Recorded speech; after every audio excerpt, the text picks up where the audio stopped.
Laura. This is Jeremy from Premier Pools and Spas. First and foremost, I want to say thank you for spending so much time with me at your home last week. It was a real pleasure getting to know you and to learn and understand more about what your goals were for your property. You shared a lot of information, very, very helpful. By the way, I've already sent the information for the lighting that you showed me to a few of my customers that are getting enclosures for their pools. So I will be following up with them and kind of nudging them towards your direction. So don't be surprised if you get a phone call at some point. Most of those enclosures won't be built for a couple months, but I wanted to just let you know that I'm already getting the word out. I really love the product, and I'd love to use it much more often. So yeah, so hopefully you get some calls from that. But I want to go ahead and give you a little sneak peek. So there's a lot to do, I think, with the design, but what I didn't want to do is move too far in the wrong direction if I am indeed headed in the wrong direction. So first what I'm going to do is I'm going to give you a little sneak peek of your design, then I'm going to come back and I'm going to explain the things that we need to think about before, and then hopefully I'll get your input here really soon so that I can go ahead and move forward, making sure that I'm moving in the right direction. So with as involved of a design as this is going to be, once again, I want to make sure that I'm checking in with you before I move too far in the process. So with that said, let's take a look at a little sneak peek of this design, and then I will be back to explain a few things that you will probably want to consider.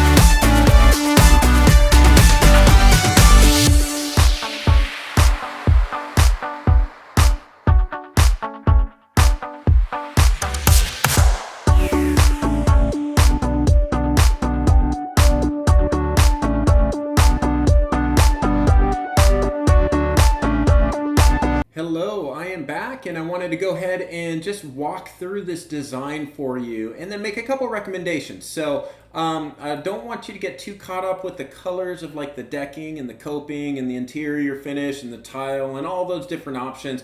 We can dive into your color options later, so I went with more neutral stuff for now, just so that we can get to the point where we can decide what shape of the pool, placement, position, all the features that you want in your pool. And then once we get that done, I'll go ahead and price things out, and then we can explore materials and also the different costs of different options. So with that said, I wanted to first and foremost just go over the beach entry area. So beach entries, this program isn't all that great at drawing beach entries. And so what I do have is a zero entry pool here, but you would not have this pebble extending out of the pool like you see right here. So that would be problematic. So what we would do is just past these bubblers, from just past the bubblers all the way up into the edge of the coping of the pool, we would put like travertine, shell stone, marble, whatever type of hard stone, natural stone paver, we would actually put that in the beach entry, right? So because we can't have any pebble or plaster exposed to the air without water, because it will dry out, it will break, and then ultimately fail. So that's the only thing that I haven't drawn in there. It takes a while. I have to draw a custom shape and then augment it, and it just takes a ridiculously long time to do so.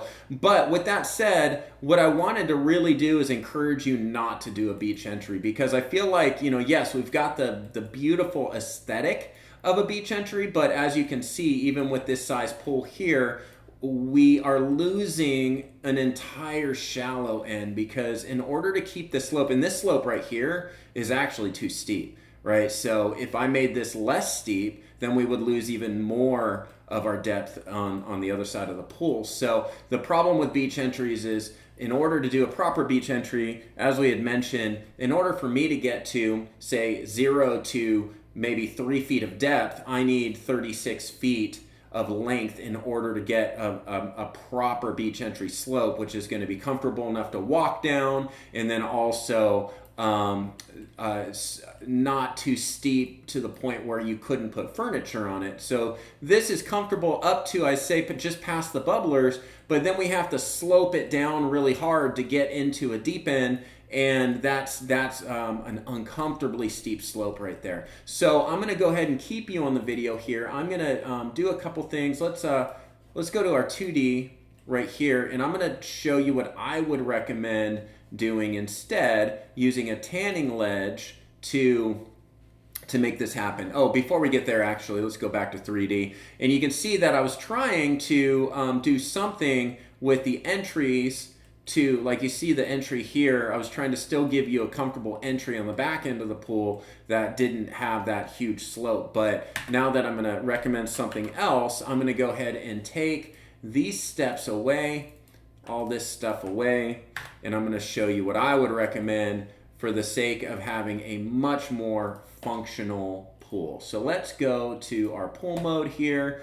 I'm going to go into our depth profile, and I'm going to change our depth profile to 3.5 to, I'll say 6 feet for now. We'll do 6 feet in the deep end, and we're going to give you a proper deep end, right? There we go. And let's give you a proper shallow end as well. Boom. 3.5 feet. All right. Okay. Now I'm going to adjust this a few times still because I want to make one more tweak. And bear with me, you know, I didn't have to like record all this while I was doing it, but I decided, heck, I'm recording already. So let's just keep on recording. All right, so we're gonna adjust our slopes because once again, I don't want you to have a huge steep slope. You can see what this slope would be. It's nice and gentle now. There we go. All right, now let's go to 2D. I'm gonna draw in a couple things. The first thing I'm gonna draw is a, let's see, we're gonna do a tanning ledge, right? So let's start from here, go around. Here we go. And I am going to, let's just shoot this straight across for now. Boom, there we go. Now, that tanning ledge, I'm gonna put 9 inches underneath the coping, which would be 3 inches underneath the water. I'm gonna leave these bubblers for now. And let's put a couple stairs on there to get to our shallow end. We don't need them 1.5 feet in tread. So we're gonna do 3 steps, and I'm gonna drag these across so that you can see that we will give you a grand entryway, like a really nice, big, beefy entryway. All right, great. Now, when we look at this, you can see now we have a usable tanning deck area, an actual shallow end. This whole area over here is gonna be a shallow end before we hit the slope to go down into the deep end. And this is what I would recommend. This is what I would recommend. So now if I went a little bit more sophisticated on the depth profile, and we'll do multiple depth lines. What I want to do here is 3.5. Let's get rid of that. Let's get rid of this. And once again, all for the purpose of giving you something more functional. Here we go. And not quite there yet. One moment. So bear with me. All right, so this will be stretched across, and then I'm gonna do this. We're gonna make this all 3.5. Here we go. Once again, thanks for your patience. Normally I don't do this while I'm recording a video, but I figured why the heck not. And there we go. All right, there. Okay, so I think now we have a depth profile that's really, really gonna work. Now, we don't need that big of a tanning ledge, but since you've got a big family and you've got some young kids, the kids will absolutely love being on this tanning deck, especially if you have a couple bubblers. And of course, you have the spillover for the spa. That would be spilling into the pool. This is a pretty big spa. This is 8 feet across, so you can fit quite a few people in there. And before we're done with all this, I'll put people in the design so you can see what that would look like. Now, what I've done here is I've created some planters in the back section. I did a multi-tiered planter, so we have 3 levels of planters here. 1, 2, and 3. I put all tropical plants in there. I put some lighting in there, so if we make it nighttime, you can kind of see. I tried to give you the lights that you sell, but I don't have the exact lights in there, obviously, but this is as close as I can get. But I wanted to put something in there that I know you would like. So I have about a 4-foot walkway here on the back end of the pool. So, and then you have a couple stairs. And the reason I have the stairs here is because what I did was built in a shear descent waterfall on the back end of the pool. So you can walk up here, the kids can jump off of this into the pool, and of course they can hang out under this shear descent. And then it wraps around, of course, to the back end of the pool. Now I have this seating area over here, this little fire pit area, and the reason that I chose to do a completely different decking is because first I wanted to show you that mixing and matching deckings can look really, really cool. Especially if you're using coping, like I have this gray coping, this gray border, that delineates one section from the next. But you can make all the decking match, of course, but if you wanted to go ahead and do these, the decking or the hardscapes in stages, because I know like these types of projects are expensive and I want to make sure that I'd love to get it all done for you all at once, but if you have to break it up in different stages, then you can see that we can add on you can add on another paver section, and the pavers don't have to match. In fact, if you tried to match them, you'd be sorry you did, because it's almost impossible to match the pavers if you were to order them from different lots at different times. But I would encourage you to use a completely different paver look to delineate that section. You can see here that I drew a lot of detail in, so I have the playground in the back, and actually I think this playground area is a little bit bigger than what I have drawn. Yeah, you have a little planter up against that that fence line, and then I was going to draw in more of the, I think it's just a gravel area where you're driving in and through. But I'm thinking if you were looking at getting your equipment for work into the back, I would encourage you to do something like this, which would open up your gate here instead of where you currently have it. Let's see. Yep, there we go. So maybe something like this, and give you like an 8-foot. Yeah, let's do an 8-foot opening. There you go. That's about 8 feet. All right, close enough. All right, and open that up. Boom, and that would be, you would have a gate there naturally, but I'm just going to open that up so you can see that you could essentially use this area as your little path to get your equipment and trucks or whatever you need for work in that area. So let me draw this real quick just so I can, give you a finished product. So once again, thanks for your patience. Normally I don't do all of this on the video, but what I'm going to do is actually draw this planter section all the way out to here, and then kind of open this up for you. Here we go. Let's just run this as a straight shot. There we go. Boom. Da-da-da. All right. Now we're talking. Okay. Almost there. Here we go.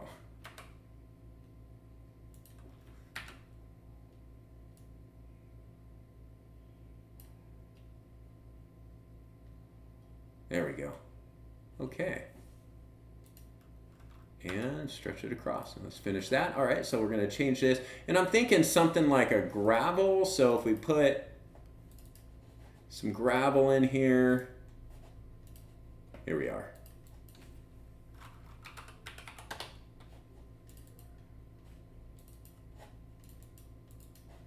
There you go. And then we could put some type of curb, or you could rather, because this wouldn't be in the scope of our work, but I just wanted to draw this stuff up for you so that you can have some type of finished design and a master plan for the future. There we go.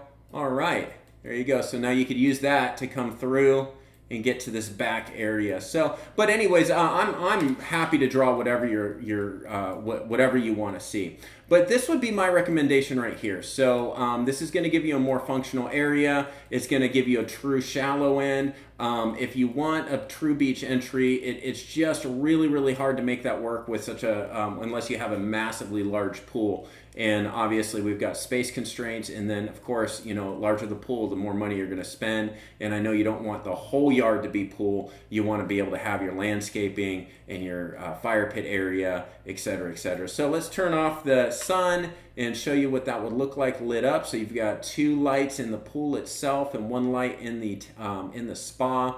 You have some landscape lighting in the back, and I have a fire pit burning there. And then, of course, I want to make sure we're representing your company. So I've got your little logo on the TV there. So just a little personalization.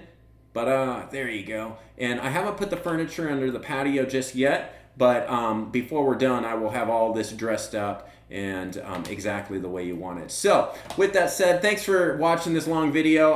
Hopefully it was informative. Hopefully it gave you a good idea, but I'd love your feedback. I don't want to move forward on this anymore until you tell me that you're okay with the concepts that I'm drawing up, because I don't want to spend too much time working in the wrong direction. So if you can give me a call or a text, I would love to talk with you, and we can go over this, and you can let me know what you think, and if we need to make some changes, I can make those changes before we have our follow-up meeting. But with that said, I'll talk to you very soon. Have a great day. Hope you had a great weekend too. Thanks. Bye.